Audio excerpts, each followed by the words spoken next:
Mr. President, will there be any real progress here in St. Petersburg when Syria looks like it is going to overshadow this gathering of the G20? I believe that this is a great opportunity for the countries participating in the G20 to focus their attention on a fundamental topic, which is how can we attain a global agreement and consensus in order to promote and attain greater economy of the greater growth of the economies and development. That is a topic, and it seems to me that the agreements we may attain in this regard will be of the highest relevance in regard to what Mexico is doing, especially in terms of structural changes towards the economic growth. We don't overlook the topic of Syria, which will be tackled eventually. Las posiciones de los países and all the participating countries interested in focusing on that topic of Syria. President Obama has said international credibility will be destroyed if the world community does not act. President Putin has said for the world to act without UN authorization would be a disaster. Where does Mexico stand?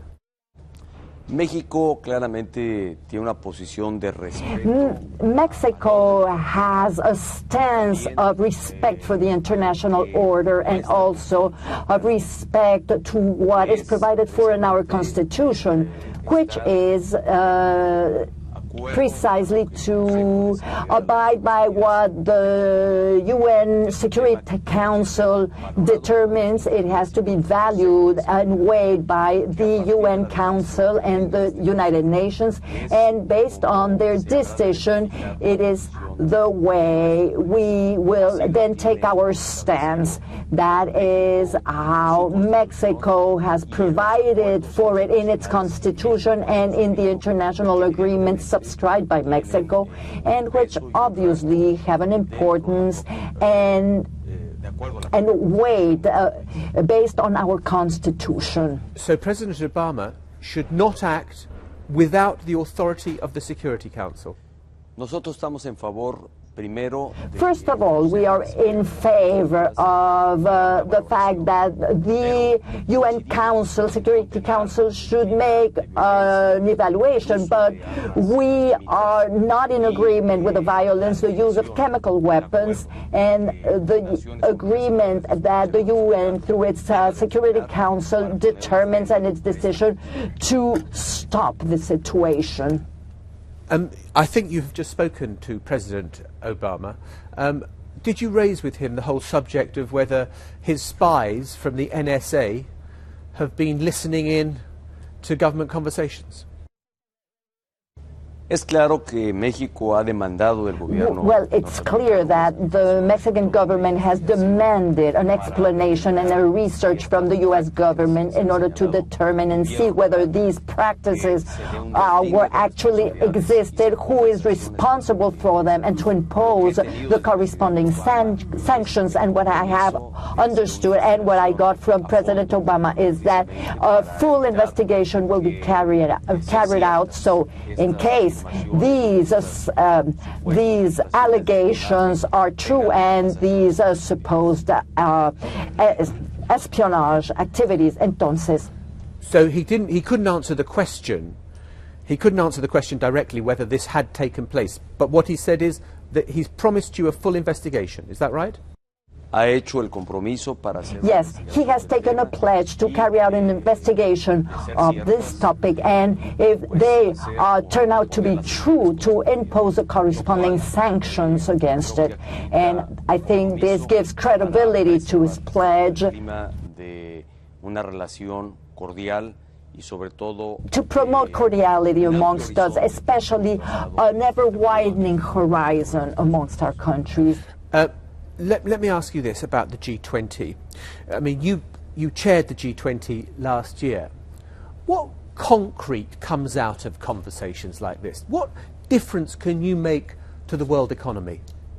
Bueno, esta será mi primera participación en This will be my first participation in a G20. This is the first time that as a president of Mexico, I attend such a meeting, although Mexico held the presidency last year, but I had not taken my functions yet. Now, in my new tenure, I can tell you that this is a perfect venue to gather all the experiences and as expressed by the countries and to listen to the position sobre distintos temas que así ha venido ocurriendo en G20 and to track down what is happening in the G20. What happened last year in Mexico, for instance, climate change was a focus of attention, and the pledge taken in that regard is important.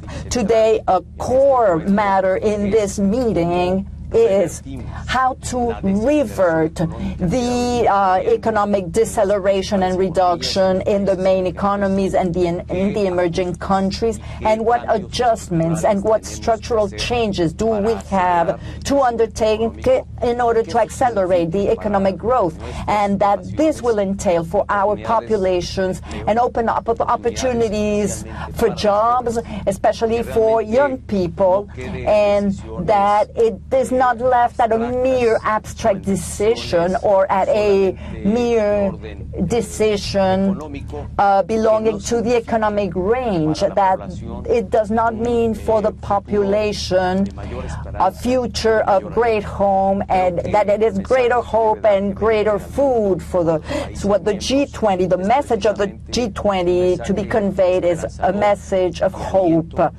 of future economic growth and a backup, especially for the new generations. It may be easy for the G20 to agree on the way ahead, but in Mexico it seems like your teachers are protesting, they were unhappy about your reforms to the oil and gas industry. It's one thing to agree here in St. Petersburg, all the world leaders together, but you have to sell it to your own people. Bueno, yo creo que los acuerdos de G20 Well, I think that the G20 agreements and the countries participating, we will have to share in this venue what the goal of my government, which is to foster an agenda of structural changes, of structural reforms, which will help Mexico grow at a faster pace with a greater economic development in favor of the population of our country, especially for the new generations, for the young population. We are a young country to open up spaces, opportunities of employment for our young people. We need structural reforms, and that is why I want adamantly to carry out these changes, to be the promoter from my government, the promoter of the consensus between the different political parties in my country, and to really concrete these reforms. Mexico faces a historical opportunity to foster deeply root changes, and every important change, we must be aware of that, will always face resistance and resilience, but we want to go ahead and materialize these reforms. President Peña Nieto, thank you very much indeed for speaking to us on the BBC. Ha sido un gusto. Thank Muchas you so gracias. much.